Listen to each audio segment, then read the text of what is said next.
C'est la merde les gars. Gros revirement de situation. On a moins d'un mois pour finir le challenge, un 4 ou 100K. Donc on doit monter 35K en 20 jours. Il va falloir charbonner dessus. Allez, go.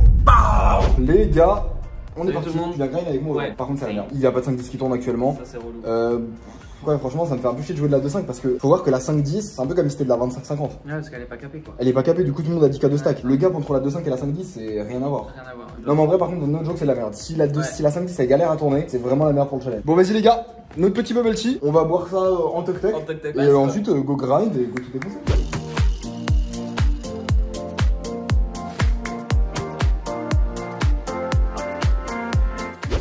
Ok les gars, on est parti sur une nouvelle session pour atteindre ce putain de challenge et atteindre les 100K. Et pour ça, il nous reste moins de 20 sessions, donc il va falloir être bien focus et prendre les bonnes décisions à chaque instant.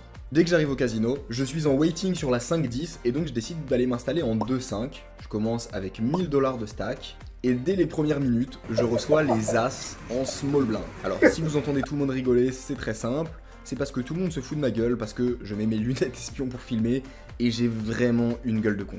Vous voyez quand même ce que je fais pour vous amener partout avec moi. C'est du sacrifice et je passe bien pour un débile H24, mais bon, c'est pas grave. Quoi qu'il en soit, dans ce spot, j'ai les As en small blind, il y a un Mississippi à 10, je décide de call en trap.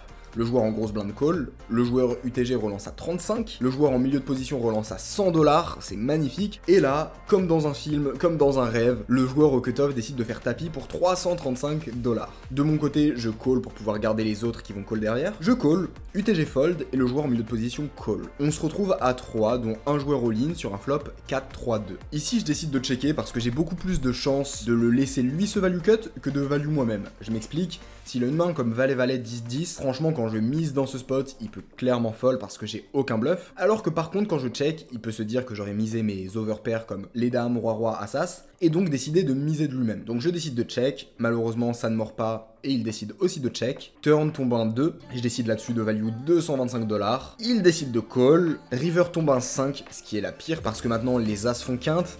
Et donc je peux partager contre le joueur qui est déjà à tapis ou contre le joueur qui est en milieu de position. Je décide de miser 175 vraiment tout petit pour espérer lui faire call des mains inférieures, comme valet-valet, 10-10 s'il en a encore dans sa range. Et malheureusement, il décide de fold. Je retourne mes as et c'est plutôt cool parce qu'on gagne le pot et le joueur au cutoff décide de jeter ses cartes. On est content de gagner plutôt que de partager. Et on prend directement presque 1000 $ de bénéfice sur ce spot. Là ça tombe bien parce que la 5-10 s'ouvre et donc je fais mon plus beau hit and run et je me barre en 5-10.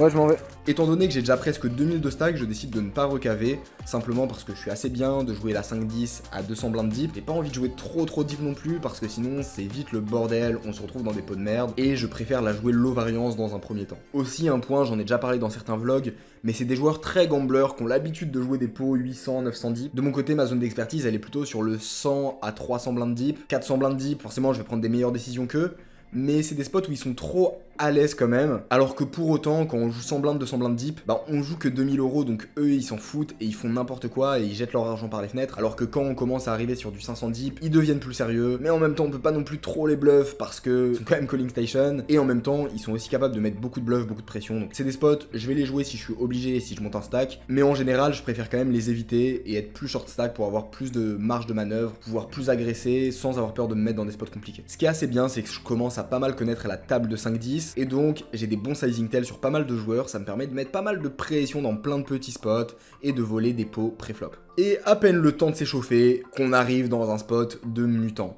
J'ai As-Roi au bouton, il y a le joueur UTG qui relance à 30 $ et le joueur en milieu de position qui relance à 100 $. Évidemment, j'ai une main très forte, le joueur en milieu de position va avoir une range qui va être quand même assez large étant donné que c'est un joueur très agressif et je vais être en position sur lui, donc je décide de relancer à 240 $. Là-dessus, le joueur UTG fold et le joueur en milieu de position décide de call. On se retrouve en heads up sur un flop Roi 10-3. Il check et je décide de miser assez petit comme je vais le faire avec le cœur de ma range et je mise 100 $. Et là, il ne décide pas de call, il ne décide pas de fold, il me revient dessus à 250 $. Franchement, c'est assez particulier comme raise parce que ici je le vois pas raise une main comme roi-valet, roi-dame. Pour moi, s'il décide de relancer, c'est au minimum as-roi et encore ça a pas trop de sens. Mais pour autant, il peut avoir énormément de bluff, énormément d'open-ended, de gutshot dans ce spot. Surtout que c'est un joueur qui est bien calling station pré-flop, bien large. Et donc je décide de call pour garder tous ses bluffs et dans tous les cas, je vois pas l'intérêt de sur-relancer parce que j'arrive vite dans un scénario où je peux me value cut étant donné que pour moi, il va pas vraiment value des mains comme roi-valet, roi-dame. Et en plus de ça, si je lui reviens dessus, bah il va juste les folds étant donné que j'ai trop d'as-roi en perçu dans ma range. Donc je préfère lui laisser mettre de la pression et lui laisser espérer me faire fold des mains comme dame-dame, valet-valet et potentiellement des rois sur certaines turns. Je call et turn tombe un valet. C'est une carte qui est pas vraiment embêtante parce qu'en soi, il va pas avoir valet-10 joué comme ça, il va pas avoir roi-valet, il va pas non plus avoir as-dame, ça a assez peu de sens parce que as-dame c'est une main qui peut gagner à l'abattage, donc il irait plutôt la call et la jouer assez passivement. Potentiellement, il peut avoir des dames 9 suitées, je sais qu'il est très large préflop et que ça peut arriver qu'il en ait, mais de manière générale, je me sens assez bien là-dessus. Il décide de check, pour autant c'est une carte qui connecte pas mal sa reine, il peut avoir des mains comme dame-valet, valet 9, et donc j'ai pas mal de value sur toutes ces mains, et de son côté, je vois pas de pur bluff. Et même s'il a une main comme 8-8 et qu'il a décidé de la transformer en bluff au flop, bah dans tous les cas, il va juste abandonner son bluff et ça va être compliqué. Donc pour ces raisons, je décide directement de miser en value et de miser 475 $. Et là, il hésite un long moment, il se met à compter mon stack, il me demande combien j'ai. I have 1000 and 900. Et il décide de faire all-in pour 1800 $. Donc c'est un spot assez compliqué parce que je réfléchis et je vois assez peu de mains en value. Je vois pas de roi-valet jouer comme ça, ni de valet 10, ni de as-dame. Pour autant, il peut jouer dame-valet comme ça. Potentiellement, il peut jouer 10-10 comme ça. Ça serait pas choquant. Et en vrai, c'est quand même un joueur qui est bien aggro dans le sens où je pense qu'il peut me retourner de temps en temps des choses assez hallucinantes et des mains auxquelles je m'attends pas forcément en bluff. Donc j'envisage pas le fold. Moi, il y a trop de bluff, peu de value end. Et donc, je décide de call. C'est la première fois que je vais all-in en 5-10. On joue le plus gros pot depuis qu'on est au Cambodge. On espère donc que ça va bien se passer. Après mon call, il retourne sa main et il a dame-valet. On s'en sort plutôt bien et on était bien sur notre lecture. Maintenant, tout ce qu'on espère, c'est qu'il aille pas chercher un as, un 9 ou un valet pour me déstack. Et river tombe la dame, ce qui lui fait double paire, mais ce qui nous fait quinte. Et donc on gagne ce gros pot. On est quasiment up de 3000 $ sur la session. C'est juste insane. Ce pot fait vraiment du bien. C'est vraiment le genre de gros pot où on est très content de pas se faire salir sur la river. On enchaîne directement. J'ai as-valet suité en milieu de position. Il y a Hugo qui relance à 30 $ en début de parole. Je décide de call. Là-dessus, il y a les joueurs au bouton et en small blind qui décident de call. Et on se retrouve à 4 sur un flop à 6-3. Tout le monde décide de check. Je décide aussi de check. Et dans tous les cas, c'est un board très sec. Donc je pourrais prendre ma value très facilement sur la turn. Tout le monde check. Et turn tombe un roi qui ouvre un tirage couleur. Et je décide là-dessus de miser 50 $ pour être sûr de value les rois. J'ai pas envie de miser trop cher parce que quand on mise comme ça contre plein de joueurs, on représente forcément énormément de force et donc j'ai pas envie de provoquer des gros folds chez eux. Là-dessus, le joueur au bouton call et on se retrouve en heads up sur la river qui est un 3, ce qui connecte franchement très peu de mains dans sa range ici, dans le sens où quand Hugo va relancer 30 préflop, il va call assez peu de mains avec un 3 au bouton. Le seul problème maintenant, c'est que on split contre les as, étant donné que s'il a une main comme as-8, bah du coup on fait as, as, 3, 3, roi, et donc je ne gagne plus contre as-8 et c'est juste un partage. Pour autant, c'est un joueur que je sais bien calling station, je pense qu'il a beaucoup de rois à jouer comme ça, et dans tous les cas, s'il a un roi, eh bien il va décider de le call,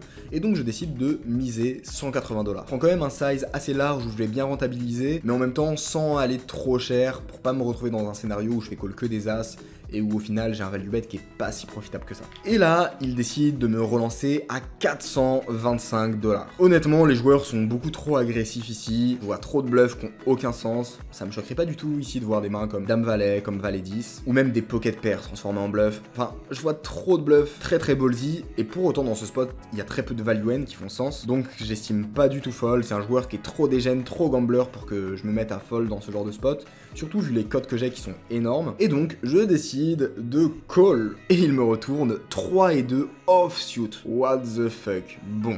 Sur ma lecture préflop, j'étais clairement pas bon, mais pour autant, je vois ça comme une très bonne nouvelle, parce que si le mec call 3 et 2 off, et que c'est un mec que je vais jouer tous les jours, bah au final, les 200-300 $ que j'ai perdus vont très vite être largement rentabilisés, vu l'erreur énormissime que c'est de call 3 et 2 offsuit préflop. Et ensuite, la session suit son cours et se passe plutôt très bien. J'ai énormément de belles mains, qui me permettent de prendre pas mal de value, sans pour autant arriver dans des gros pots, parce que les mecs finissent toujours par fold à la turn, et à côté de ça, je mets pas mal de la pression en bluff, puis j'ai encore des values. Globalement, la session se passe très bien et ça me permet d'accumuler des jetons facilement. Tout se passe bien jusqu'à ce que je me retrouve dans ce spot mal de crâne. J'ai 5 et 4 suités en grosse blinde. Il y a le joueur au cutoff qui décide de call et le joueur au bouton décide de relancer à 50 $. Je décide de call en grosse blinde et le joueur au cutoff décide aussi de call. On se retrouve à 3 sur un flop roi 5-7. Je check, le joueur au cutoff check et le joueur au bouton décide de miser 50 $. Et ici, il y a mon petit double démoniaque sur mon épaule qui me dit putain, si tu relances ici, tu vas représenter énormément énormément de force. En plus tu bloques roi 5, 5, 5, 5 et 7, et ça va être assez facile de faire fold un roi en relançant cher au flop, puis en misant très cher à la turn, surtout que j'étais assez passif, assez calme dans les dernières heures, et donc ça va être un spot très profitable. En plus de ça, ce qui est cool, c'est que j'ai toujours de l'équité avec les 5 et les 4, et donc pour toutes ces raisons, je décide de relancer à 230 $ au flop, dans le plan de mettre beaucoup de pression par la suite. Et là, tout ne se passe pas comme prévu, parce que le joueur au cutoff décide de call, puis le joueur au bouton décide lui aussi de call. On se retrouve à 3 sur une turn qui est la dame, et pour le coup, le problème c'est que le joueur au cutoff, s'il a un roi dans tous les cas, il va pas le fold, et donc c'est très compliqué de bluffer ce spot. Je décide malheureusement d'abandonner et de checker. Là-dessus, le joueur au cutoff check, et le joueur au bouton check aussi. Et on se retrouve sur la river qui est un 4. C'est juste magnifique, parce que maintenant, on fait notre double paire. De leur côté, ils ont pas mal de rois dans leur range, joués comme ça, et donc je décide de miser un petit sizing, vraiment pour aller chercher le maximum de value sur tous les rois. Je bet 380, le joueur au cutoff décide de fold, mais là, le joueur au bouton décide de me relancer à 1500 $. Quel spot de merde. Le problème ici, c'est qu'il n'y a aucun bluff qui fait sens. J'arrive pas à avoir juste une main qui irait call, puis transformer en bluff là-dessus. La seule potentielle que je vois, c'est 8 et 9 suités. Et encore, faudrait qu'ils se disent, putain, je vais bluffer là-dessus, quoi. Parce que c'est pas très intuitif non plus. Surtout que c'est un joueur qui, à ce moment-là, ne me connaît pas. Pour autant, ça fait un peu chier parce que j'imagine assez peu de mains en value, honnêtement. À ce moment-là, je ne connais pas encore ce joueur. Je l'ai vu assez serré. Et donc, je trouve qu'une relance 5 blindes avec 6 et 8 suités, c'est un peu large. Et je suis pas sûr qu'il l'ait 100% du temps. Pour autant, il pourrait jouer roi-roi comme ça. Le sizing au flop ferait sens. Et le check aussi, étant donné qu'il bloque beaucoup le board, ça pourrait être une idée potentiellement intéressante de check la turn. Et dans tous les cas, quand je mise assez peu cher sur la river, il sait que j'ai pas quinte, et il sait que s'il a une paire de rois, il a la meilleure main quoi qu'il en soit. Donc pour moi, roi-roi peut potentiellement jouer comme ça. Il y a aussi potentiellement quelques 8 et 6 qui peuvent être joués comme ça, mais encore une fois, il faut qu'il le relance pré-flop, et qu'il le mise au flop assez petit, ce qui est quand même assez particulier, et en plus de ça qu'ils ne prennent pas le bluff à la turn, mais pour autant, même si j'arrive à voir assez peu de value, j'arrive à voir absolument aucun bluff. Il n'y a aucun putain de bluff qui fait sens. Et donc j'hésite, puis au final, après me refaire le spot 5 fois dans la tête, je trouve que ça représente juste roi-roi 6 et 8, peut-être que de temps en temps, il va prendre un 8 et 9, il va décider de bluffer, mais ça va être tellement rare par rapport à toutes les fois où il va juste être en value, et donc je décide de fold. Bon, pour l'anecdote, à force de jouer tous les jours ensemble, on est devenus potes, et donc je suis très curieux maintenant en revoyant le spot de savoir ce qu'il avait, donc je vais directement aller lui envoyer un message, et je vous mettrai le screen dans la vidéo. D'ailleurs, n'hésitez pas à me dire en commentaire, faites vos bets sur la main, je suis curieux de savoir vos avis. Malheureusement, on a perdu pas mal de sous dans ce pot, c'est des choses qui arrivent, je pense que malgré tout, on a bien évité la casse, et on se retrouve dans une main assez fun pour le coup. D'ailleurs les gars, pour ceux qui l'ont toujours pas fait, rejoignez la formation gratuite, il y a 1 heure de vidéo où je vous explique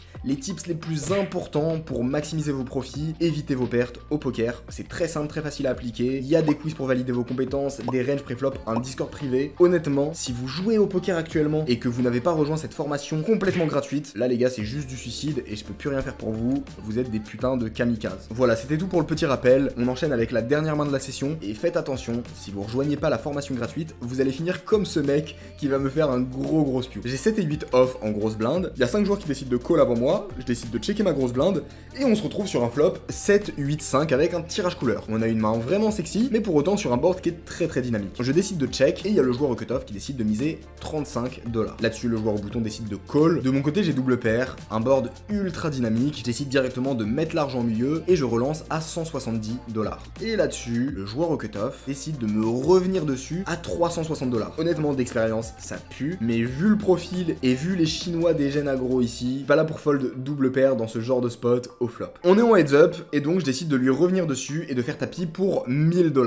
All in. Là déjà, il ne me snap call pas, plutôt une bonne nouvelle, parce que ça veut dire qu'il n'a pas nuts et donc que j'ai souvent la meilleure main. Il hésite un moment, il compte son stack, et puis il finit par call. La turn tombe un 10, puis la river un 3, ce qui sont des très bons run-out, et ce qui fait que j'ai très souvent la meilleure main. Je retourne 7 et 8, il monte ses cartes à son pote et il jette. Évidemment, il y a la règle du show one, show all, c'est-à-dire que si un joueur montre des cartes à quelqu'un de la table, il doit les montrer à tout le monde, et donc je demande au croupier de retourner la main pour le vlog. Can I see?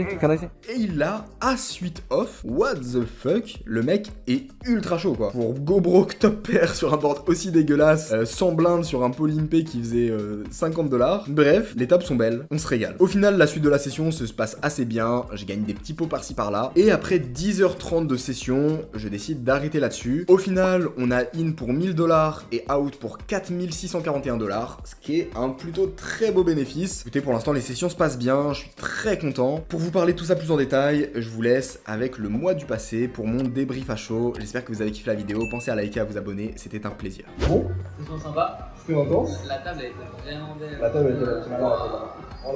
T'as fait combien toi? T'as une 2. Ouais, et là j'ai 4K.